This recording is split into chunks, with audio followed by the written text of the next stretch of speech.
हम शैलेंद्र गुप्ता, शिव जी के चरण में हमार प्रणाम। नीलम दीदी, हरेंद्र भैया के चरण में हमार प्रणाम। जितना ये वीडियो देखे वाला बानी लो वहाँ लोग के चरण में हमार प्रणाम। जितना ये शिष्या बहन, गुरु बहिना, माता बहिना हमार वीडियो देखा तानी लो वहाँ लोग के चरण में हमार प्रणाम। हम सावन महीना में हम शिव चर्चा कथा लेके आयल बानी। रौरा लोगिन हमार कथा के अंत तक सुनेम लोगिन। हर हर शंभु, जय भोलेनाथ, कार्तिक गणेश की जय हो। एगो गांव में बुढ़िया माई रहत रहली। उनकर 3 गो लड़का रहे। उनकर पति रहलन। पति छोटे छोटे में 3 गो लड़का रहे, वही बेरा उनकर मृत्यु हो गई। और छोटे में बेचारा छोड़ के चल गईलेन। आई बहुत दुख से तीनों लड़का के पलली, बड़का कैली, पढ़ैली लिखैली। लड़का लोग पढ़ लिख के एक जना डॉक्टर बन गईलेन, एक जना मास्टर बन गईलेन, आ तीसरा जना वो जज बन गईलेन। तीनों जना बहुत अपन पढ़ाई लिखाई कैला के बाद अपन नौकरी करे जाओ लो। तीनों जना आई जन बुढ़िया माई रहली, काम धाम करके एगो बगल के मंदिर में जा शिव चर्चा कथा सुने। शिव जी के चर्चा होको, पूजा पाठ होको, ओजा जास पूजा पाठ करे, शिव चर्चा सुने जास।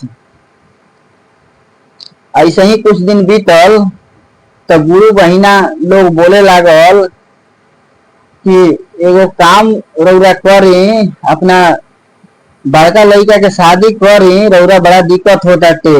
रौरा टाइम से शिव चर्चा कथा में रौरा आवत नहीं थी, लेट हो जाता रौरा आवे में। कम से कम अपना लड़का के शादी ब्याह करी, राउर पतोहू आ जाइहन तो कुछ राउर काम में हाथ बटाई हन, रौरा राउर सेवा टहल करी हन। तो यो कहली कि हाँ शादी तो कैबे कैल जाई। तो कुछ दिन बाद रिश्ता आयल बड़का लड़का के। तो रिश्ता आयल ओकरा बाद इनकरा से कहे लागल लो कि का मांग बाटे, का दहेज में मांगतानी रौरा। तो ई कहे लगली कि हमार तो अच्छा खासा हमार लड़का पैसा कमाता टे, मास्टर हवे बड़का लड़का, 2 लाख रुपया हम मांगतानी। तो ठीक बाटे, 2 लाख रुपया दियाई और शादी करी। तो धूमधाम से शादी ब्याह कैली। शादी ब्याह कैला के बाद हफ्ता दिन बाद वो अपना पतोहू के चौका बर्तन छुएली। मेघ हटे, शादी ब्याह करके अइला के बाद पतोहू से खाना वाना ना बनवावल जाला। मेघ हटे, चौका बर्तन छुआवल जाला, पूजा पाठ करवावल जाला, तबे जाके चौका बर्तन छुआवल जाला। तो चौका बर्तन छुआली या कहली कि तू कुछ अपना हाथ से मीठा चीज बना लो कुछ। तो पतोहू कहली कि ठीक बाटे हम बनावतनी। तो बनैली हलवा। हलवा बहुत स्वादिष्ट बनैले रहली। सब केहू के अपना हाथ से काट के खियैली। खियला के बाद ये अगला दिन फिर कहा तरी की कोनो बात नहीं खे, अपने पतोहू जाके सब चौका बर्तन करी, पोछा ओछा घर में लगाई। तो देखा तरी की 9-10 बज गए सुबह के। पतोहू तो जगली ना। तो यो कहली कि चलो कोनो बात नहीं खे, हम चौका बर्तन करतानी, जब तक ले अपने देखियन तो कहियन कि सासू माँ रौरा छोड़ दी, हम करतानी। तो सासू माँ करे लगली। ओकरा बाद ही देखा तारी कि तो माना करते नहीं कि हमार पतो, तो हमार पतो माना करते नहीं कि। तो यो सब चौका बर्तन कैला के बाद खाना उना के तैयारी करे जाता रही। तो कहा तरी अपना पतोहू से कि का हो तू खाना काहे नहीं को बनावत। तो कहा तरी कि हम 2 लाख रुपया दहेज लेके आए बनी, 2 साल तक बैठ के खाए, तब जाके हम 2 साल बाद खाना वाना बना के रौरा लोग के खियाए। तो ये कहली चलो ठीक बा, कोनो बात नहीं है, ये बना के खियावस वावस।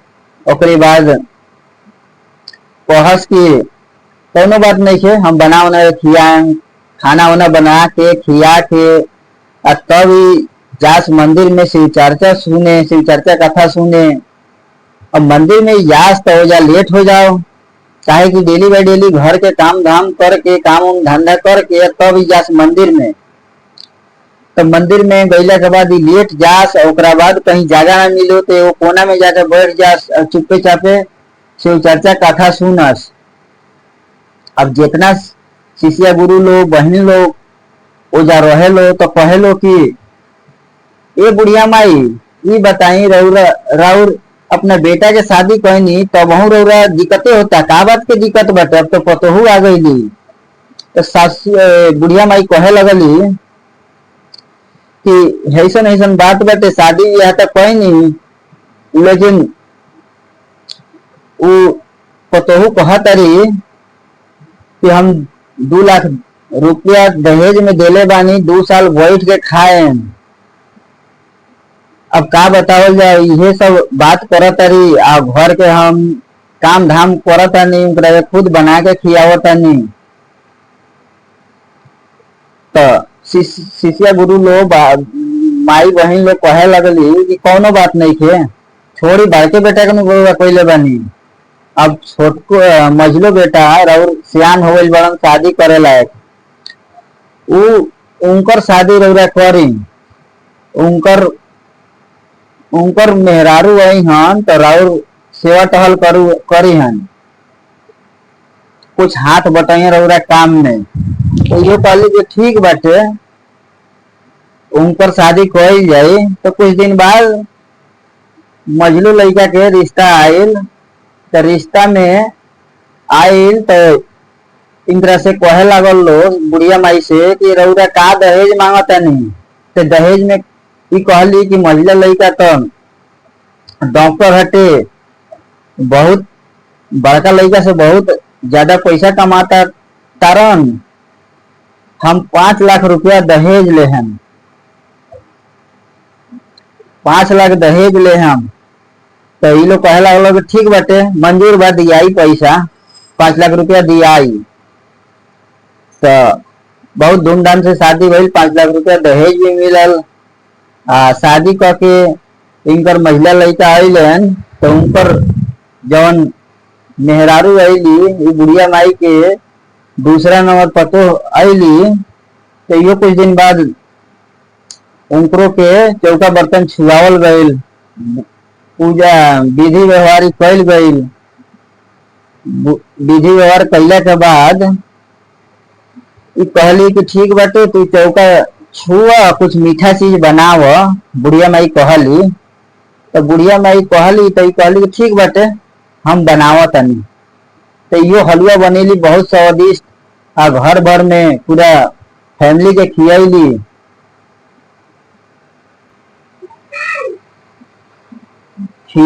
ओकरा बाद फिर अगला दिन सुबह में जागत तारी बुढ़िया माई, तो देखा तारी कि हमार दोनों पतो जगलक लोग ना। तो ये कहले कि चलो कोनो बात नहीं है, हम जागल बनी तो चौका बर्तन करतानी, घर दुआर करतानी, पोछा ओछा लगावतानी, जब तक ले हमार मझली पतो जगी हन। तो अपने कहियन कि सासू माँ रौरा मत लगाई, हम लगा ले हम। तो यो सब चौका बर्तन करे लगली। तब देखा तारी कि दूसरा नंबर वाली भी पतो कुछ ना बोला तारी, आराम से पलंग पर बैठल बाड़ी। अब बड़की पतो तो बैठले रहली। तो फिर आके कह तारी, हो खाना काहे नहीं तू बनावत हो। तो ई कह तारी दूसरा नंबर वाली पतो कि हम 5 लाख रुपया दहेज लेके आइल बनी, दहेज में 5 लाख रुपया देहल गईल बाटे, हमार पापा 5 लाख रुपया दहेज देले बानी, 5 साल तक हम बैठ के खाएम, 5 साल तक हम बैठ के खाएम, तब ओकरा बाद रउरा लोग खाना बना के खियाए हुआ हम काम धाम करे। तो यो कहली कि ठीक बेटा कोनो बात नहीं है। यो अब घर के काम करे लगली। ओकरा बाद पहला के बाद ये लोग खिया हुआ के फिर मंदिर जास तो और ही लेट हो जाओ वो मंदिर में से चर्चा सुने जास तो ऐसे ही कुछ दिन बीतल। तो फिर शिष्या बहन गुरु बहिना कहे लगलक लो कि का बात बात अब तो दूगो पतो राउर आ गइल बा लो तब हम रउरा इतना लेट हो जाता थे।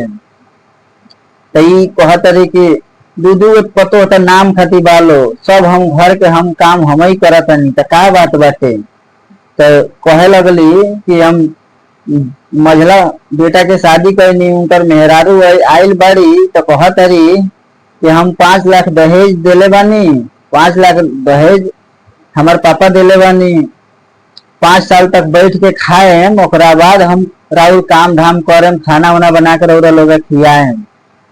ये तो बात बाटे सब घर के काम वगैरह करे के पड़ताटे। तो फिर शिष्या गुरु भाई बहिना लोग समझावे लागल लोग कहे लागल लोग कि कोनो बात नहीं ये दूगो लड़का लोग शादी कर ले बानी एगो और छोट लड़का बड़न उनको शादी करी उनकरा पतो से उनकरा मेहरारू से रउरा कुछ सुख मिल जाये छोटकी पतो से। तो यो कहली कि ठीक बाटे हाँ शादी तो कैबे कइल जाई। तो कुछ दिन बाद छोटका लड़का के भी रिश्ता आइल। रिश्ता अइला के बाद वो लोग पूछे लागल लो कि रउरा का दहेज मांगतानी रउरा दहेज का मांगतानी। तो बुढ़िया माई के शिव गुरु संदेश दे दिले रहनी कि देखो दहेज वगैरह लेबू तो दहेज के वजह से तार पतो तारा कदर ना करिया सन दहेज मत लिया सपना देखले रहनी शिव गुरु बुढ़िया माई के। तो कहे लगली कि हम दहेज वगैरह ना लेम लड़की अच्छा होके के चाहे हमारे घर के काम धाम सब करो हमनी के देखभाल करो। तो वो लोग कहे लागल लोग कि ठीक बाटे लड़की तो बहुत सुंदर बाड़ी रउरा शादी कर ली। तो कहली ठीक बाटे शादी होई। तो शादी भइल धूमधाम से बहुत धूमधाम से शादी भइल। शादी होके अइली छोटका पतो अइली। तो कुछ दिन बाद उनको चौका बर्तन छुआवे के जब विधि व्यवहार रहेला वो छुआवल गईल। तो बुढ़िया माई कहली कि तू एगो काम कर चौका बर्तन छू ले लू ओकरा बाद तू मीठा चीज कोनो बनाओ बना के तू हमनी के खियाव। तो कहली ठीक बाटे। यो हलवा बनैली बहुत स्वादिष्ट हलवा बनैले रहली। ओकरी बाद बना उना के खियली। खियला के बाद फिर अगला दिन सुबह में बुढ़िया माई जगली तो देखा तारी कि यो हमार पतो नहीं जागल। तो कहे लगली कि ठीक बाटे कोनो बात नहीं है हम बर्तन वगैरह करत तनी चौका बर्तन जब तक ले केहू ना केहू तो जगबे करी। तो चौका बर्तन करत रहली जब तक ले छोटकी पतो जगली। तो कहे लगली कि ए अम्मा जी रउरा बताई और 3-3 गो पतो बालो तब हम रउरा काम करत नहीं छोड़ी रह दी हम काम करन हम चौका बर्तन राउर करन छोड़ी। तुरंत चौका बर्तन झाड़ू पोछा छीन के आई करे लगली। तो समझ गई बुढ़िया माई समझ गई कि हाँ हमार छोटकी पतो ही संस्कारी बाड़ी जो भी बा चौका बर्तन करस खाना वाना बनावस और बुढ़िया माई के सेवा टहल करस हाथ पांव दबा देस। अभी खुश होके मंदिर जास टाइम से मंदिर पहुंच जास शिव चर्चा वगैरह सुनस कहस और धूमधाम से शिव गुरु के पूजा पाठ करस। ऐसे ही जास मंदिर में पूजा पाठ करस। सावन के महीना चलत रहे तो सावन के महीना में सोचली कि हम कांवर लेके अपना छोटकी पतों के साथ जल ढारे जाए शिव जी के। तो चुपके से छोटकी पतो आ बुढ़िया माई ये दोनों बड़की पतो और बड़की पतो से चुपके से सुतले रहे लो जब तक ले सुबह में दोनों पतो पतो और बुढ़िया माई चल देलक लो कांवर लेके जल ढारे। तो जा जल ढारे गई लो तो इन्हें शिव जी भी अपन लीला रचनी साधु के भेष धर के बुढ़िया माई के द्वार पे आके कहे लगनी कि कोई बाटे घर में कोई बाटे भिक्षा दे दलोगिन, कोई घर में बाटे भिक्षा दे दलोगिन। तो दोनों ये बड़को पतो लो पलंगे पसे कहता लो कि हमनी तो आज तक ले किचन के मुंह ना देखनी सन कि चाउर केने बा दाल केने बा। तो रौरा का हमें भिक्षा दिन सन, भिक्षा हमनी के रौरा के का देन सन, हमनी तो आज तक ले देखबे ना कहीं सन। हमार सासू माँ बाड़ी उहे बना के खियावेली हमनी के। तो शिव गुरु समझ गए नी कहनी कि तू लोग इतना मोटा शरीर लेके भैंस लेखन दारू लोगिन, कुछ काम हम करे लो ना, अपना सास से काम करवावे लो लोगिन। लो लोगिन तू लोग भैंसे बन जा लो। अपना कमंडल से शिव गुरु जल निकलने और दोनों पतो लो के दोनों बुढ़िया माई के बड़की पतो लो के ऊपर कमंडल से पानी निकाल के और लोग के देह पर फेंक देनी। तो तुरंत ही लोग दोनों जानी भैंस बन गई लो। अब भैंस बनला के बाद अब भैंस बन के आराम से द्वार पे खड़ा वालो लो। तो एने से बुढ़िया माई या छोटकी पतो जल ढार के बोल बम से आवत लो। तो देखता लो कि हमारा द्वार गई तो दूगो भैंस बड़ी सन के बांध देले बैठे। तो लोग से पूछता लो तो केहू बतावत नहीं खे। फिर ओकरा बाद बुढ़िया माई के एगो देवर रहलेन तो उहे कहे लगलेन कि देखा ना भौजाई एगो साधु बाबा आई लहुअन तो भिक्षा मांगत रहलहुअन। तो भिक्षा मांगत रहलहुअन तो लो दूनी जानी कहे लगल हलो कि आज तक ले तो हमनी किचन के मुंह ना देखनी सन, पलंगे पर खाना मिल जाला, पलंगे पर हमनी रहे नहीं सन। यही वजह से साधु बाबा गुस्सा होके वो तुरंत अपना कमंडल से पानी निकाल के ये लोग के देह पर फेंक देनी हटे। तो तुरंत ही लोग भैंस बन गई हटे लो। तो ये बुढ़िया माई समझ गई कि हाँ ये हमार शिव गुरु ही कुछ लीला रचले बानी। अब लीला रचला के बाद लीला रचले बानी तो कहे लगली कि ये हमार दोनों पतो ही है सन। तो फिर शास्त्र सासे है कितनो पतो उनकर अच्छा क्वालिटी के नाम मिलस ना कदर करस अपना सास के। तो सास कितनो तो अपन अपना पतो के बारे में ही सोचेली।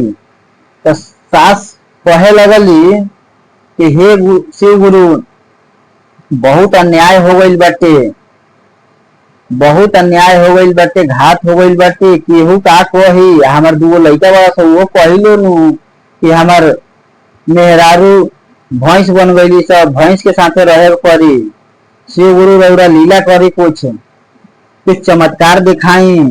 आने छोटकी पतो भी कहे लगली कि हमार दीदी लोग कैसनो रहे लो तका है, लेकिन हमार दीदी लोग रहे लो, दीदी हमारा खातिर अच्छे रहे लो, भले काम ना करो लो तका है।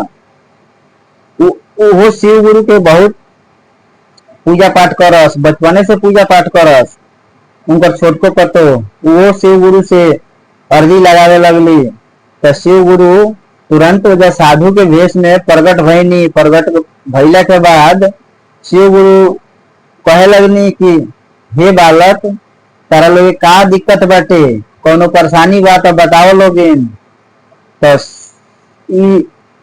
बुढ़िया माई और छोटकी इनकर पतो कहे लगल लो कि हे बाबा देखी ना कि साधु आई लखटे अपना हमरा घर के दुआरी पे। तो लो भिक्षा देवे से मना कर दे लो। उस साधु शराब दे दिल हुआ। शराब देला के बाद तुरंत ही लोग भैंस बन गई बालो। हे साधु बाबा रउरा कुछ उपाय करी कि आदमी बन जाओ लो।